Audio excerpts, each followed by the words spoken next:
Hello guys, welcome back to the another video. तो कैसे हो आप लोग? आई होप अच्छे हो। स्वागत करते हैं आपकी एक नई वीडियो में। आज की इस वीडियो में 27 सितंबर के क्वेश्चन को डिस्कस करने वाला हूं। मेरे पास जो पेपर है, एक पेपर है जिसमें दो क्वेश्चन कोडिंग के पूछी थी एसेंचर 27 को, वो मैं डिस्कस करूंगा। क्वेश्चन जो है एक स्ट्रिंग से है और एक एरे से। क्वेश्चन बहुत ही अच्छा क्वेश्चन है, दोनों बहुत ही यूनिक प्रॉब्लम है। तो वीडियो एंड तक जरूर देखेगा, मैं पूरा स्टेप बाय स्टेप करके आप लोग को बताऊंगा। और साथ ही साथ में आप लोगों को यार पूरा ब्रूट फोर्स से लेके ऑप्टिमल केस तक के सोल्यूशन बताएंगे और टाइम कॉम्प्लेक्सिटी भी बताएंगे, क्योंकि पेपर जो है वो रिपीटेड हो रही है। मैंने जो पिछले कई सारे वीडियो बना रखी है क्वेश्चन पेपर पे, आज के डेट में वो सारा कुछ क्वेश्चन वो सेम मिल रहा है। बहुत लोगों का कमेंट आ रहा है ये कि भैया ये पेपर सेम मिले थे, आपने डिस्कस किए थे और आज पेपर सेम आया है। तो क्वेश्चन रिपीट हो रहा है, वीडियो पूरा एंड तक जरूर देखेगा। क्वेश्चन बहुत ही अच्छे प्रॉब्लम है और बहुत ही सिंपल भी प्रॉब्लम है, ठीक है। मैं पहले ही बता देता हूँ, जो मैं क्वेश्चन डिस्कस करूंगा वो पाइथन लैंग्वेज के थ्रू करूंगा, ठीक है। उसकी टेंशन नहीं है। डिस्क्रिप्शन में आप लोग को एक पीडीएफ मिलेगी, उस पीडीएफ में आप लोग को जावा और C++ के भी सोल्यूशन को मिल जाएगा, ठीक है। तो वीडियो में आगे बढ़ते हैं। लेकिन अगर आप लोग इस प्लेलिस्ट को नहीं चेकआउट किए, जाओ जल्दी से इस पूरे प्लेलिस्ट को चेकआउट करो। इसमें मैं पूरे रिक्रूटमेंट प्रोसेस से लेके पूरा डिटेल में सूडो कोड और जितने भी एसेंचर पूछती है ना, सारा क्वेश्चन को डिस्कस किया है और साथ ही साथ सोल्यूशन भी प्रोवाइड किया है। तो जाके जल्दी से इस प्लेलिस्ट को चेकआउट करो। अब बिना टाइम वेस्ट किए चलते हैं अपने स्क्रीन की तरफ और देखते हैं कौन सा प्रॉब्लम है आज मैं डिस्कस करने वाला हूं और उसके सोल्यूशन को देखते हैं। तो यार हम अपने स्क्रीन पे आ गए हैं। स्क्रीन पे आने के बाद सबसे क्वेश्चन को देखते हैं। देखो यहाँ पे देख सकते हो, सबसे पहला क्वेश्चन ये है। क्वेश्चन का नाम जो है प्रिंटिंग जॉब करके क्वेश्चन है। थोड़ा सा जूम करते हैं और दिखाते हैं।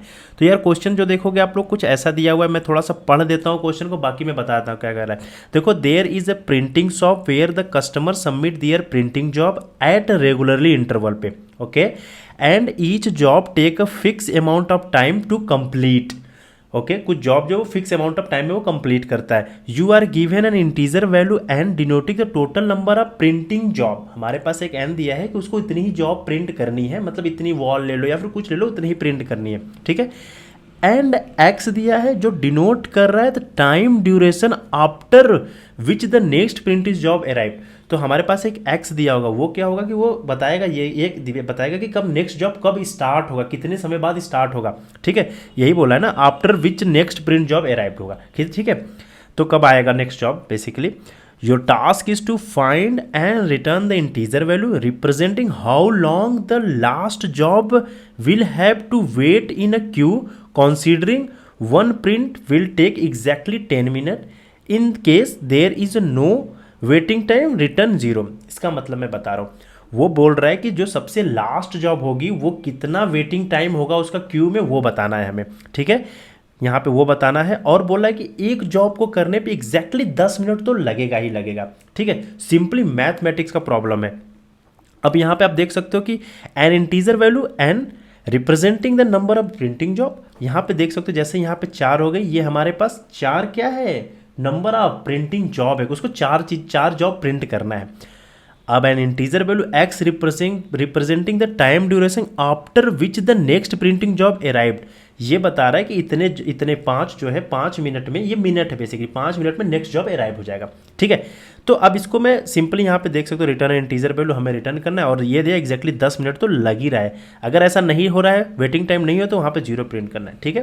अब हमारे पास जॉब कितने हैं, जॉब है हमारे पास 4, ठीक है। 4 जॉब है और ये जो 4 जॉब है, मतलब एक जॉब करेगा, 2 जॉब करेगा, 3 जॉब करेगा, 4 जॉब, जो भी कुछ भी करेगा। अब ये बोल रहा है, अब देखो पहला जॉब कितने 10 मिनट तो लगेगा, तो 0 से लेके 10 मिनट तक उसने पहला जॉब कंप्लीट किया। मतलब मैं ये बोलो 0 से लेके 10 मिनट पर उसने पहला जॉब कंप्लीट किया, ठीक है। 10 मिनट से 20 मिनट पर उसने दूसरा जॉब कंप्लीट किया, ठीक है। 20 मिनट से 30 मिनट पे उसने तीसरा जॉब कंप्लीट किया, ठीक है। 3 जॉब उसने कंप्लीट किया, वो लास्ट पूछ रहा है, ठीक है। अब ये तो क्या होगा, जॉब कंप्लीशन हो गया फर्स्ट 3 का, ठीक है। अब हमें क्या बताना है, ये एक्स जो दिया है, ये वाली जो दिया एक्स नहीं, हाँ, x denoting the time after arrive. हाँ, अब देख रहा है कि इतने जॉब में, अब देखो जो पहला जॉब था, जब पहला जॉब था वो क्यू में क्या होगा, पहला जॉब 0 मिनट के लिए क्यू में आया होगा, ठीक है। पहला जॉब 0 मिनट के लिए क्यू में आया होगा, फर्स्ट जॉब, ठीक है। अब क्योंकि पहला जॉब स्टार्ट हो गया, वो क्यू में नहीं रुका। अब दूसरा जॉब जैसे है वो 5 मिनट का क्यू लिया, सॉरी यहाँ पे 5 मिनट का क्यू लिया, तो बोल रहा है दूसरा जॉब जो लिया वो 0 से 5 मिनट का क्यू में ले लिया, ठीक है। तीसरा जॉब कितना ले रहा है, 5 से लेके 10 मिनट के क्यू में ले रहा है, ठीक है। तो ये हमें फर्स्ट 3 निकाल दिया। अब देखो, अब ये 3 जॉब जो है वो ले जाए। अब चौथा जॉब कब क्यू में जाएगा, वो 10 से लेके 15 मिनट के बीच में इसमें जाएगा क्यू में, ठीक है। ऐसे अब ये समझ पे आ रहा हो ना, जब 15 मतलब 5 मिनट वो पहले स्पेंड कर चुका है क्यू में आने के, 5 मिनट उसके पास और बची है। तो ये पूछ रहा है कितना वेट, कितना क्यू में और रुकना होगा उसको। अब देखो सिंपली हमें कितना लगा, 30 मिनट लगा इन तीनों जॉब को कंप्लीट करने में, चौथी जॉब स्टार्ट करने के लिए, ठीक है। तो हम क्या सिंपली बोल सकते कि हमारे पास पहले 30 मिनट लगे हैं, ठीक है। 30 मिनट में अभी हमारे पास नहीं, हमारे जॉब कंप्लीट हुआ है, फर्स्ट 3 जॉब 30 मिनट में कंप्लीट हो गया, चौथे जॉब स्टार्ट करने के लिए तो हमें चौथे जॉब का ही बताना है ना। तो ये हो गया। अब ये पूछ रहा है सेकेंड जो दिया था ये कि कितने अराइवर मिले, कितने यहाँ पे देख रहे हो ना, यहाँ पे जॉब के लिए कितने वेट करने पर क्यू में थे। तो वो बोल रहा है कि फर्स्ट 3 जॉब के लिए अगर वेट करेंगे यहाँ पे, चौथे जॉब को आते आते हमें 15 मिनट लग गए थे, 15 मिनट लग गए थे। तो ठीक है, तो कितना लगे थे, 15 मिनट लगे थे, तो हम बोल सकते 15 मिनट लगे थे। अब बोल रहा है कितना, मतलब कितने देर बाद वो स्टार्ट करेगा चौथे जॉब को, ठीक है। तो यहाँ पे क्या बोला, नेक्स्ट विज द अराइव। तो यहाँ पे हमें रिटर्न क्या करना है, return the integer will representing how long the last job will have wait the queue considering the print will take exactly 10 minute, ठीक है। वो कितना देर वेट करेगा, तो वेट कितना देर करेगा, 30 - 15 इज इक्वल टू 15 मिनट को उसको वेट करना होगा, ठीक है। अब आई थिंक आप लोग ये समझ पा रहे हो कि मैं कैसे करने की कोशिश कर रहा हूँ। अब यहाँ पे आते हैं, इसके लिए मैं बताता हूँ एक और के 3 और 10, ठीक है। अब हमारे पास कितने हैं, देखो हमारे पास क्या है, 3 है। 3 क्या है, 3 वॉल है, मतलब 3 जॉब है उसके पास, ठीक है। अब एक जॉब 10 मिनट ले रहा है। अब दूसरा क्या है, दूसरा क्या था, 10 जो है वो क्या है, वो क्यू में कि 10 मिनट क्यू ले रहा है, ठीक है, अराइव करने के लिए उसको। तो देखो यार सिंपली यहाँ पे देखो, पहला जॉब कब खत्म हुआ होगा, पहला जॉब 10 मिनट में ख़त्म हुआ होगा, ठीक है, पहला जॉब। दूसरा जॉब 10 से लेके 20 मिनट में ख़त्म हुआ होगा दूसरा जॉब, ठीक है। हमें 2 ही जॉब लेके चलना, तीसरे को अभी नहीं, तीसरा हमें जस्ट बता रहे हैं, तीसरा 20 के बाद स्टार्ट हुआ होगा। तो चलो हमें बता दिया कि फर्स्ट 20 मिनट में उसने 2 जॉब को कंप्लीट कर लिया होगा। अब अगर टाइम से देखते हैं, 1 बज रहा है इसको, ठीक है, 1 बज रहा है, तो 1:10 तक एक बंदा काम किया। सोचो अगर पहला बंदा 1 बजे स्टार्ट कर रहा है तो वो क्यू में रुका नहीं भाई, वो नहीं, वो आते ही काम शुरू कर दिया, वो क्यू में नहीं रुका है, ठीक है। तो वो 0, उसके लिए क्यू 0 थी। अब 1 से लेके 1:10 तक पहला जॉब कंप्लीट किया। जब ये काम कर रहा था ना, तो एक बंदा आ गया पीछे से, 5 मिनट तक इसने वेट किया, मतलब ऐसे 5 मिनट तक उसने वेट किया, ठीक है। इसके लिए समझ लो, ये वाला 4 और 5 के लिए, ठीक है, 5 मिनट तक क्या किया उसने, वेट किया। अब इसके लिए कितना, इसके लिए 10 मिनट वेट किया। तो 10 मिनट के लिए बताएंगे भी, लेकिन 5 मिनट के लिए देख लो। तो उसने 5 मिनट के लिए वेट किया। तो अगर हम बोलेंगे हमारे पास 2 जॉब थे, ठीक है, 2 ही जॉब थे। तो पहला जॉब उसने स्टार्ट किया 0 से लेकर 10 मिनट के लिए, मतलब 1 बजे से लेकर 1:10 तक स्टार्ट किया। तो दूसरा जॉब क्यू में आ गया था, दूसरा जॉब क्यू में आ गया था, 5 मिनट इसका हो चुका था क्यू में। तो बचा कितना, यही इस जॉब के पास जाने के लिए, अपना जॉब स्टार्ट करने के लिए, मतलब 10 के पास से 11 से 20 तक स्टार्ट करेगा। तो 11 स्टार्ट करने के लिए कितना बचा, यही बचा ना, 10 से 9, 8, 7, 5, यही बीच का, मतलब जो भी करंट 10 था माइनस जो उसका क्यू में जाने के लिए वेटिंग टाइम था वो 5, तो कितना बचा, 5 ही मिनट बचा। तो उसका आंसर 5 हो जाएगा। हमारे पास कितना था, हमारे पास था 5 था, 4 जॉब थे। पहला जॉब 0 से 10 के लिए स्टार्ट किया, तो भाई क्यू में दूसरी जॉब आ गई 5 मिनट के लिए, ठीक है। तो जैसे ही 10 कंप्लीट हुआ, दूसरा जॉब स्टार्ट कर दिया, ये जो क्यू वाली थी ये स्टार्ट कर दिया आके, कितना 11 से लेके 20 तक चला। तीसरी जॉब आ गई, तीसरी जॉब कहाँ से आई, 10 से ले 5, अभी तक 5 तक दूसरी थी, 5 से लेकर 10 में ये क्यू में आ गई, और यहाँ पे ये स्टार्ट कर दिए, मतलब 11 से 20 तक हो गए, ठीक है। अब तीसरा जॉब स्टार्ट करेगा 21 से लेके 30 तक, 30 मिनट के लिए स्टार्ट करेगा, ठीक है। तो ये क्यू वाली जो थी ये 10 से लेके 15 पे चली जाएगी, ठीक है, 15 पे चली जाएगी। पहला जॉब 5 मिनट तक था, दूसरा जॉब 10 से 15 पे चली जाएगी, ठीक है। तो आई थिंक आप लोग समझ पा रहे हो इसको। इसी तरह इसको आई थिंक पूरा सिंपल मैथमेटिक्स है यार, आप लोग यहाँ पे देखोगे तो। अब यहाँ पे क्या था, यहाँ पे था 10 था। अब यहाँ पे क्या था, हाँ, पहला पर्सन जो था वो 0 से लेकर 10 तक कंप्लीट किया, पहला जॉब खत्म होगा। दूसरा पर्सन स्टार्ट किया 10 से लेकर 20 मिनट में स्टार्ट किया, दूसरा जॉब भी खत्म कर दिया। हमें 3 ही पर्सन है, हमें तीसरे पर्सन का निकालना है। चलो इसका निकल गया मेरे पास। अब हम बता रहे हैं कि वेटिंग टाइम निकाले। अब पहला जब वेट किया 10 मिनट किया, मतलब ये 0 से लेकर 10 मिनट तक वेट किया होगा। दूसरा जॉब, पहला के लिए वेटिंग नहीं लगा, दूसरा जॉब 10 मिनट के लिए वेट किया। अब जस्ट 10 मिनट बाद वो तीसरा जॉब स्टार्ट कर देगा। ठीक है, इसने पहले जॉब के लिए वेटिंग टाइम था, पहले जॉब के लिए कोई वेट नहीं किया, दूसरे जॉब के लिए 0 से लेकर 10 तक वेट किया। ठीक है, 0 से लेकर दूसरे 10 तक वेट किया। अब तीसरे जॉब, अब देखो जब तीसरे जॉब के लिए कब वेट करना स्टार्ट करेगा, 11 से लेकर 20 तक स्टार्ट करेगा। ठीक है, 11 से लेकर 20 तक स्टार्ट करेगा, उसके बाद तीसरा जॉब स्टार्ट कर देगा।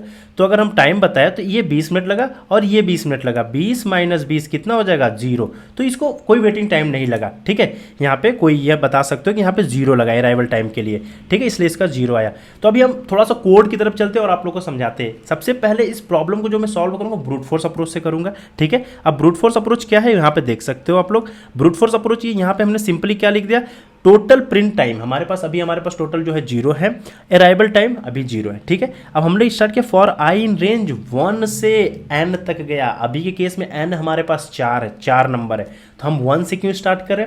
देखिए यार 1 से स्टार्ट करोगे n तक, n 4 है तो 1, 2 और 3 तक जाएगा। ठीक है, क्योंकि एक कम तक जाता है लास्ट में, क्योंकि हम लास्ट को कंसीडर नहीं कर रहे। अगर हम 0 से स्टार्ट करते, 0 लेता, 1 लेता, 2 लेता, 3 तक लेता। ठीक है, तो ये चारों लेता, लेकिन हमें लास्ट वाली निकालनी, इसके वजह से हम 1, 2 और 3 लेंगे। एन की वैल्यू अगर 4 है तो 1, 2, 3 लेगी, चौथी हमें निकालनी है, 1, 2, 3 लेगी। अब टोटल प्रॉफिट जो है वो ऐड करता गया, टोटल प्रॉफिट में हर बार वो 10 ऐड किया। कितनी बार, 3 बार ऐड किया। पहली बार आया 10 ऐड किया, दूसरी बार आया 10 ऐड किया, तीसरी बार आया 10 ऐड किया। ठीक है, क्योंकि एक काम को कंप्लीट करने में उसको 10 मिनट तो लगे रहा है। ठीक है, उसके बाद अराइवल टाइम के लिए निकालिए। अराइवल टाइम में क्या होगा, हमने क्या ऐड कर रहे हैं, जो उसका अराइवल हो रहा है, जैसे वो आ रहा है हमारे पास। ठीक है, आ रहा है कितने, पहला आया 10 मिनट, 10 मिनट लगा उसको कंप्लीट करने में, तो अराइवल टाइम मेरा x था। x मतलब जो भी था, 5 था, 6, 10 था, जो भी 5 ऐड हो गया। दूसरा आया 5 और हो गया, तीसरा आया 5 ऐड हो गया। अब जब हमारे पास हमें टोटल टाइम मिल गई और अराइवल टाइम मिल गई, तो क्या हम इन दोनों को माइनस करके total time minus arrival time निकाल नहीं लेंगे, जो भी बचा ऑब्वियसली निकाल लेंगे। अब सोच रहे हो यहाँ पे 0 क्यों लिखे। ठीक है, हम 0 इसलिए रख रहे हैं कि अगर हमारे पास टोटल टाइम जो है वो कुछ मिले ही ना, और यहाँ पे अराइवल टाइम में कुछ मिले, तो हम बोलते सिंपली हमारे मैक्सिमम जो है 0 ही है, तो 0 रिटर्न कर दे। ठीक है, तो यहाँ पे इसकी वजह से हमने 0 एक मैक्सिमम लेके रख लिया। तो आप सिंपली इसको प्रिंट करेंगे तो देख सकते हो बहुत ही परफेक्टली रन करेगा और यहाँ पे 15 आ जाएगा। ठीक है, 4 और 5 का 15 भी आ रहा था, यहाँ पे देखो 4 और 5 का 15 और 2 और 3 और 10 का भी रन करा के दिखा देते हैं आप लोग को, 3 और 10 का।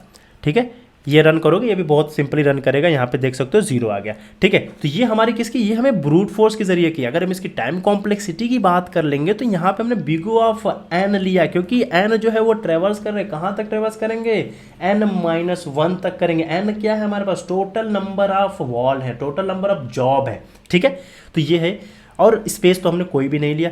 क्या इस प्रॉब्लम को इससे बेटर सोल्यूशन में कर सकते हो, डेफिनेटली कर सकते हैं, सिंपली मैथमेटिक्स का यूज करके कर सकते हैं। ठीक है, अब वो कैसे करेंगे, यहाँ पे देखो, अब देखो time for a previous job.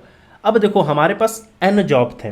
ठीक है, अब हम निकालने कि हमें 0 से लेके, मतलब पहले जॉब से लेके n-1, मतलब 4 जॉब है, तो 1 से लेके 3 जॉब की कंप्लीट टाइम निकाल लेते हैं। तो वही हमने सिंपली किया, n-1 इसलिए कर रहा हूँ क्योंकि हमें लास्ट वाली निकालनी है। इसके वजह से हमें मतलब 4 लोग हैं तो 3 तक ही लेके चलेंगे, उसमें मल्टीप्लाई कर दे 10 से कर दे, जिसमें टोटल टाइम लग रहा है उसको फॉल कंप्लीट करने में, पर कर दिया। सिंपली लास्ट जॉब अराइव करने का n- सिंपली ये भी है क्या कि हमने n-1 क्यों किया है, क्योंकि n जो है 4 था, n-1 हमें 3 पहले 3 का चाहिए, क्योंकि चौथे को हमें निकालना है, तो इसलिए हमने x मल्टीप्लाई कर दिया। सिंपली इन दोनों को माइनस कर देंगे तो हमारे पास ये भी आ जाएगा, परफेक्टली रन करेगा। ठीक है, तो अब इसके लिए देखो, ये इस पर कोई कॉम्प्लेक्सिटी नहीं लगी, इस पर constant space, big O of 1 constant space में इस प्रॉब्लम को सॉल्व किया। ये दोनों प्रॉब्लम है, इस तरीके से इसको सॉल्व कर सकते हैं। ठीक है, अब मूव करते हैं सेकेंड प्रॉब्लम की तरफ। सेकेंड प्रॉब्लम बहुत ही अच्छा प्रॉब्लम है। यहाँ पे देखो सेकेंड प्रॉब्लम क्या कह रही है। सेकेंड प्रॉब्लम देखो, यहाँ पे देखो यार, यहाँ पे पोएट एम, यहाँ पे ये प्रॉब्लम है। सेकेंड प्रॉब्लम आप लोग देख सकते हो, यहाँ पे पोएट एम रेम्स करके प्रॉब्लम है। यहाँ पे क्या दिया वो मैं बता रहा हूँ। देखो यार सिंपली आपको क्या दिया है, एक इनपुट दिया है एन, ठीक है, यहाँ पे इनपुट दिया है, इनपुट में थंडर है। इस इनपुट को क्या है, ये एस है, बोल सकते हैं कि स्ट्रिंग दी हुई है, इसको नाम एस दिया है। ठीक है, और दूसरा क्या दिया है, अब string array D representing the dictionary, और ये हमारे पास डिक्शनरी दिया है जिसमें कुछ वर्ड हुए हैं। ठीक है, और तीसरा क्या दिया, ये लेंथ ऑफ द डिक्शनरी दिया है। हमें क्या फाइंड करना है, हमें जो ये एस दिया है, एस मतलब ये इनपुट 1 दिया है, इससे इसका सफिक्स मतलब पिछला वाला पार्ट को हम यहाँ पे दिखा सकते हैं आपको। Your task is to find return a string value denoting the word which is rhymes based with S, S मतलब ये thunder, from the dictionary, if no such word found return the no word. अगर ऐसा कुछ नहीं, मतलब जैसे देखो यहाँ पे क्या है, थंडर है तो इसके सफिक्स में जाएगा और वो चेक करेगा कि क्या कौन कौन सा वर्ड मिल रहा है हमें। अगर ऐसा वर्ड मिल रहा है तो वो बोल देगा ठीक है कौन सा वर्ड मिला। देखो यहाँ पे थंडर आर है तो यहाँ पे सर्च करेगा कि आर मिला, हाँ बोला आर मिला, कितनी बार मिला, ये भी मिला, ये भी मिला, इसमें आर है। फिर बोलेगा ठीक है और आगे आओ, ई मिला तो बोलता है यस ई कहाँ कहाँ मिला, यहाँ मिला, यहाँ मिला और यहाँ मिला। बोला ठीक है 2 वर्ड में आ गए। अब आते हैं डी के पास, बोला डी भी मिला, डी भी मिला, डी भी मिला, ठीक है और यहाँ पे डी भी मिला। तो ऐसे करते हुए चलेगा, बोलेगा कितना सफिक्स, मैक्सिमम जो सफिक्स मिलेगा ना, मैक्सिमम सफिक्स निकालना है हमें, किसका होगा वो वाले वर्ड को रिटर्न करना है, ठीक है। एक केस और दिया है यहाँ पे, if all the character match it is a same was not rhyming word. इसके रैमिंग वर्ड नहीं होगा अगर सारे करेक्टर सेम मिल जाएंगे, मतलब अगर थंडर है, थंडर या यहाँ पे मौजूद है तो उसको काउंट नहीं करेंगे हम लोग, ठीक है। All giving word in lower case में होना चाहिए, ठीक है।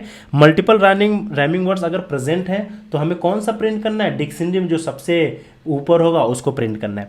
तो ये है, आई थिंक आपको समझ में आ रहा होगा। यहाँ पे देख सकते हो, अगर एक्सप्लेनेशन की बात करेंगे, यहाँ पे देखो the word first puzzle doesn't have a rhyming word because all are no common character with thunder. Thunder के साथ कोई कॉमन ही नहीं मैच कर रहा है, इसके वजह से नहीं करेंगे क्योंकि हम सफिक्स लास्ट लेके चलेंगे। अब देखो यहाँ पे सेकंड के लिए थंडर बोला एग्जैक्टली सेम है, इसके वजह से हमें इसको भी नहीं लेंगे। तीसरे के लिए आ जाते हैं, थर्ड वर्ड पाउडर, ठीक है। यहाँ पे बोला last 3 letter DER is a common at the end the, यहाँ पे रैमिंग वर्ड मिल रहा है हमारे पास, ठीक है। एक इसको कंसीडर कर लेता है। अब यहाँ पे आते हैं चौथे वर्ड के लिए, बोला ब्लेंडर के लिए 4 वर्ड मिल रहा है तो बोला ठीक है। इसी तरह अंडर के लिए बोला 5 वर्ड मिल रहा है, तो सबसे ज़्यादा किसके लिए मिला, अंडर के लिए मिला, तो अंडर को प्रिंट कर दिया, ठीक है। यहाँ पे सेम, यहाँ पे पोल के लिए देख सकते हो, यहाँ पे किलो, सुपर एंड केक। यहाँ पे देखो यहाँ पे पोल के लिए चेक किया, सबसे एक ही वर्ड मिला, केक के लिए मिला, जिससे आउटपुट इसका केक हो गया, ठीक है। आई थिंक ये समझ पा रहे हो। अब इसको सॉल्व करने के लिए कैसे सॉल्व करेंगे वो मैं बता रहा हूँ आप लोग को। देखो सिंपली हमारे पास ये एरे दे दिया, तो हम सबसे पहले क्या करेंगे, एरे में ट्रेवर्स करेंगे और चेक करेंगे कि अगर मेरे ये थंडर के इक्वल अगर कोई भी, मतलब जो स्ट्रिंग है एस के इक्वल अगर कोई भी हमारे डिक्शनरी मिलती है तो हम उसको इग्नोर करेंगे और आगे बढ़ जाएंगे। सबसे पहला केस तो हम यही चेक करेंगे, ठीक है। ये चेक कर लिएंगे। अब उसके बाद जब हम ये चेक कर लेंगे तो हम एक एक वर्ड उठाएंगे। जैसे हमने उठाया पजल, अब हम पजल जब उठाएंगे, सपोज करो हमारे पास क्या है, पजल है, पजल को हमने उठा लिया, हमारे पास वर्ड क्या है, थंडर है, ठीक है, थंडर है। अब इन दोनों वर्ड में हम क्या करेंगे, सफिक्स चेक करेंगे। जैसे क्या सफिक्स में क्या चेक करेंगे कि हमारे पास आया, अब हम पहले वर्ड उठाए, इसमें इसके लास्ट में चेक करेंगे और इसके लास्ट में चेक करेंगे। बोला मिल रहा है, बोला नहीं मिल रहा है, बोला नहीं मिल रहा है तो तुम क्या करो, पजल को हटा दो भाई, तुम हो गई नहीं, अब आगे बढ़ते हो, इसको इग्नोर कर देंगे, आगे बढ़ता। क्या मिलता है, पाउडर मिलता है, पाउडर मिलता है तो पाउडर के पास आते हैं। आ जाओ भाई पाउडर तुम, तो POWDER। अब थंडर के साथ इसको चेक करेंगे, किसके साथ चेक करेंगे, थंडर के साथ, थंडर, ठीक है। अब यहाँ पे चेक क्या चेक करेंगे, अब हम सबसे लास्ट वर्ड चेक करेंगे। अब तुम सोच रहे हो ये लास्ट वर्ड चेक करने के लिए हम लूप चलाएंगे, डेफिनेटली लूप चलाएंगे। लूप कहाँ तक चलेगी, देखो अब सोचो लूप कहाँ तक चलेगी वो मैं बता रहा हूँ। अब सोचो अभी के केस में अगर हमारे पास बस DER मिलता और एक थंडर मिलता, तो सोचो अगर हम R चेक करते बोलता मिल रहा है, बोला मिल रहा है, E चेक करते बोलता मिल रहा है, बोला मिल रहा है, D चेक करते बोला मिल रहा है, बोला मिल रहा है। अब उसके बाद अगर हम जो S है उसके लेंथ तक चलाते हैं तो फिर N आता, ओवरफ्लो कंडीशन हो जाती क्योंकि इसमें मिलती नहीं।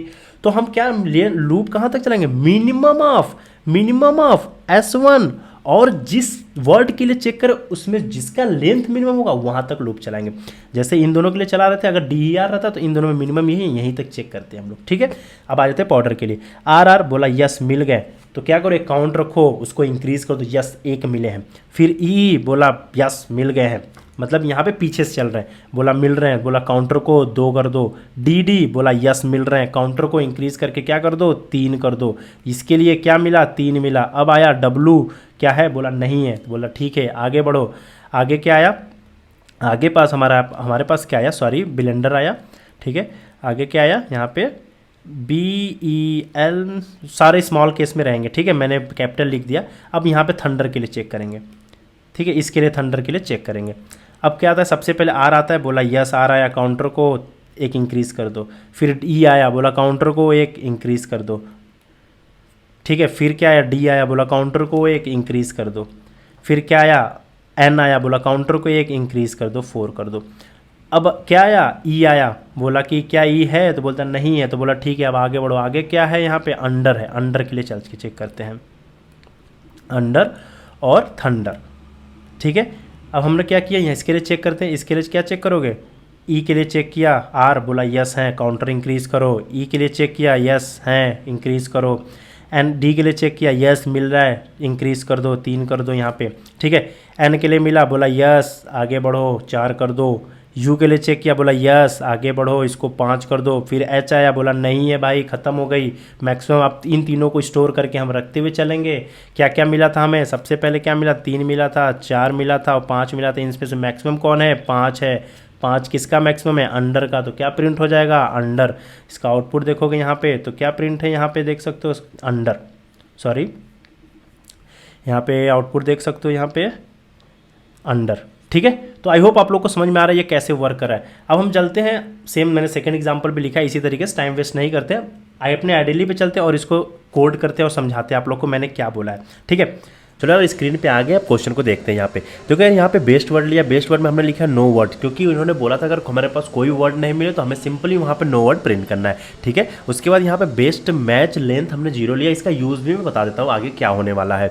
अब उसके बाद हमने एक वर्ड से लूप चलाया, कहाँ पे चला, for word in D. D क्या है हमारे पास, डिक्शनरी में। हमने ये क्या चेक करे हैं, यहाँ पे अगर वर्ड इक्वल टू एस है, एस मतलब मेरा ठंडर हो गया, वर्ड जो है वो एक एक वर्ड आएगा। जैसे सबसे पहले हमारे पास पजल आया, तो बोल रहा है क्या पजल मेरा इक्वल टू यस है, तो बोलता है कि यस नहीं है, ऐसा नहीं है, तो बोला ऐसा नहीं है तो कंटिन्यू आगे बढ़ो। वैसे मैं बताता हूँ ये लूप में क्या चेक करने वाले हैं। बेसिकली हम ये चेक करेंगे कि जो मेरा सेम थंडर मिल रहा है कि नहीं। अगर मेरा थंडर मिल जाता है, मतलब सेम एज इट इज़ मिल जाता है, उस केस में हम क्या करेंगे, आगे बढ़ जाएंगे, ठीक है। नहीं मिलता है तो हम यहाँ पे चेक करेंगे। अब देखो यहाँ पे क्या बोला, थंडर जो है वहाँ पे पजल के इक्वल है, बोला नहीं इक्वल नहीं है, अब यहाँ पे चेक करेगा, ठीक है, ये कंडीशन को चेक करेगा। अब यहाँ पे आ जाते हैं। अब यहाँ पे मैच लेंथ एक 0 वेरिएबल लिया है, अब क्यों लिया ये भी आगे मैं डिस्कस करता हूँ। अब देखो मिनिमम लेंथ निकाला, किसमें से, लेंथ ऑफ एस और लेंथ ऑफ वर्ड। अब इन दोनों के बीच का मिनिमम लेंथ क्यों निकाला, क्योंकि मैंने अभी डिस्कस किया था कि हम लोग जब चेक करेंगे वर्ड को और अपने डिक्शनरी वाले वर्ड को और जो हमारे एस दिए उन दोनों में से चेक करेंगे, तो हम कहाँ तक चेक करेंगे, इसके लिए हम दोनों का मिनिमम निकाले ताकि ओवरफ्लो ना हो, ठीक है। अब हमने एक लूप चला दिया for I in range, range को 1 से स्टार्ट किया। क्यों 1 से स्टार्ट किया, इसके पीछे का रीज़न भी ये है। सपोज करो अगर मैं 0 से स्टार्ट करता, जो मैं कंडीशन चेक करने वाला हूँ वो 0 एग्जिस्ट ही नहीं करता। देखो आगे चलो मैं बताऊंगा, अभी के लूप कहाँ से चल रही वो सब मत ध्यान दो, मैं बता रहा हूँ। देखो अब हमने क्या लगा, एस ऑफ माइनस आई, हमारे पास एस क्या है, एस हमारे पास एस मेरा थंडर है, एस ऑफ माइनस आई मतलब क्या होगा, अब माइनस आई मतलब आई 1 से स्टार्ट हो रही है, माइनस आई मतलब सबसे आखिरी वैल्यू माइनस आई, क्योंकि हमें एरे में सबसे लास्ट वैल्यू को देखना होगा, तो उसके लिए माइनस आई मतलब -1 -2 -3 -4 ऐसे लेके चलते हैं, ठीक है। अब यहाँ पे हमने क्या लिया, माइनस आई मतलब 1 था, तो इसके माइनस आई मतलब आर वैल्यू मिली, तो बोला क्या आप इक्वल हो किसके, जो हमारे पास वर्ड मिली, वर्ड कौन सा मिली, पजल मिली, पजल के माइनस आई मतलब आखिरी वैल्यू, आई की वैल्यू 1 थी। तो आई लो आप समझ पा रहे हो कि हमने 1 से क्यों स्टार्ट किया, अगर 0 से स्टार्ट करते तो -0 एग्जिस्ट ही नहीं करता, इसके वजह से हमने 1 से स्टार्ट किया। अब लूप कहाँ तक चली, minimum length of 1, minimum length of +1 इसलिए कर रहे हैं क्योंकि हमें 1 से स्टार्ट कर रहे हैं। अब यहाँ पे मिनिमम निकालने का भी प्रक्रिया बताई दी आप लोग को। अब देखो, अब इन दोनों से चेक किया, बोला है, बोला नहीं है, बोला नहीं है, आप ऐसे नहीं हो तो आगे बढ़ो, ठीक है। अब इसके लिए बढ़ेगा, सिंपल आगे बढ़ेगा, किसके लिए, यहाँ पे चेक करेगा थंडर के लिए, कंटिन्यू हो जाएगा, बोला सेम मिल गया, कंटिन्यू हो गया, बोला अभी आगे बढ़ जाओ, ठीक है। इसके लिए हमारे पास 0 आया, तो अभी ये भी कंडीशन चेक करेगा तो 0 ही मिलेगा उसके पास, ठीक है। अब यहाँ पे आगे पाउडर आ गया, पाउडर के लिए देखते हैं, क्योंकि ये थंडर एज इट इज मिल गया, वर्ड इक्वल टू यस मिला तो कंटिन्यू हो गया। अब आता है पाउडर, पाउडर के लिए क्या चेक किया, अब इसने बताया पाउडर के लिए क्या मिनिमम लेंथ निकाल लिया पाउडर वाले में से, और हमारे पास जो थंडर है उसमें मिनिमम लेंथ किसका, ऑब्वियसली पाउडर का आएगा, तो पाउडर वाली लेंथ ले लिया। लूप कितने बार चलेगी, 2 2 4 5 6 बार चलेगी। अब देखो इसने बोला एस ऑफ माइनस आई मतलब -1, क्या डी जो है वो वर्ड के माइनस लास्ट वाले से डी से इक्वल, बोला है तो मैच लेंथ को इंक्रीज कर दो 1, ठीक है, मैच लेंथ इंक्रीज कर गया। अब फिर आगे बढ़ता है, क्या आता है, ई के पास आता है, बोला एस ऑफ माइनस आई की वैल्यू 1 हो गई, 1 थी 2 हो गई, 2 मतलब ई के पास आ गई, एस के ई के पास आ गई, क्या बोला इक्वल हो किसके पास, वर्ड के 2 पीछे से 2 मतलब -2 होगा ना पे, उसके इक्वल, बोला ई यस, तो बोला इंक्रीज कर दो, कितना हो जाए, अगर है तो बोला है, हाँ बोला इंक्रीज कर दो 2 हो गई, ठीक है। अब इसी तरह वो चेक करता गया। अब नेक्स्ट आया, क्या आया, डी आया, ठीक है, डी आया तो बोला इक्वल है, बोला यस, डी भी इक्वल है, बोला अगेन इंक्रीज कर दो 3 कर दो। अब नेक्स्ट आया, बोला एन हो, बोला है और बोला नहीं है, तो अभी तक हमारे पास कितनी मिली, 3 मिली। अब 3 को यहाँ पे देखो, अब मैक्स लेंथ हमारे पास कुछ वैल्यू मैक्स लेंथ स्टार्टिंग में 0 थी, ठीक है, अब बेस्ट मैक्स लेंथ भी 0 थी, अब बोला मैक्स लेंथ जो है वो कितनी है हमारे पास, अभी हमारे पास मैच लेंथ कितनी है, हमारे पास 3 मिल चुकी है, अपडेट हो गई, ये 3 मिल चुकी है, तो वो बड़ा है बेस्ट लेंथ से।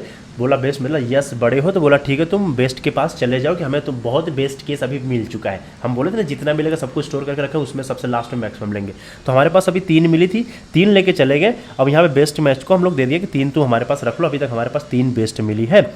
अगर सोचो हमारे पास बस पाउडर ही होता तो इसका आंसर पाउडर ही रिटर्न होता, ठीक है, तो पाउडर ही होता। तो अभी बस ये मिल गई, सोचो अभी के लिए ये दोनों भूल जाओ, तो पाउडर ही था, इसके बाद कुछ था ही नहीं। तो अभी हमारे पास लेटेस्ट क्या मिली, पाउडर मिली, तो कौन सा रिटर्न होना चाहिए, पाउडर ही होना चाहिए। तो वही हमने बोला जो बेस्ट वर्ड हमारे पास जो नो वर्ड है, अगर कोई नहीं मिलता, सपोज करो हमारे पास पजल और थंडर होता, कोई नहीं मिलता, तो हम क्या से सिंपली रिटर्न कर दे बेस्ट वर्ड को।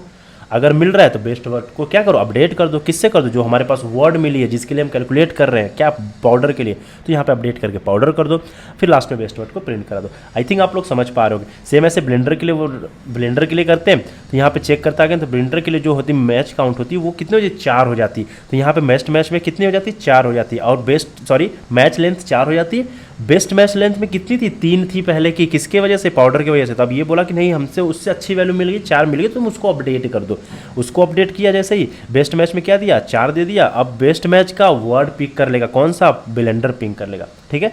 आगे बढ़ता अंत के लिए 5 मिलती, इसी तरह वो चल रहा है, ठीक है। तो आई थिंक आप लोग को समझ में आया होगा कि हम ये क्या करने की कोशिश कर रहे हैं, ठीक है। आई थिंक बहुत परफेक्टली ये रन करेगा। रन करा के भी आप लोग को मैं दिखा देता हूँ। यहाँ पे देख सकते हो 2 प्रॉब्लम है, 2 इनपुट के लिए लेके रन कर रहे हैं। यहाँ पे देख सकते हो, यहाँ पे थंडर के लिए क्या प्रिंट करना चाहिए, अंडर प्रिंट करना चाहिए, और इसके लिए क्या प्रिंट करना चाहिए, केक प्रिंट करना चाहिए। यहाँ पे देख सकते हो परफेक्टली ये रन कर रहा है। तो आई होप आप लोग को समझ में आया होगा। तो बाकी वीडियो कैसे लगी कमेंट सेक्शन में कमेंट जरूर करिएगा। अच्छी लगे तो लाइक करिए, शेयर करिए और चैनल सब्सक्राइब जरूर करिएगा लेटेस्ट वीडियो के लिए, क्योंकि मैं अगेन आज फिर वीडियो डालूंगा, आज या कल डाल दूंगा, ठीक है। तो बाकी मिलेंगे नेक्स्ट वीडियो में, तब तक के लिए बाय बाय।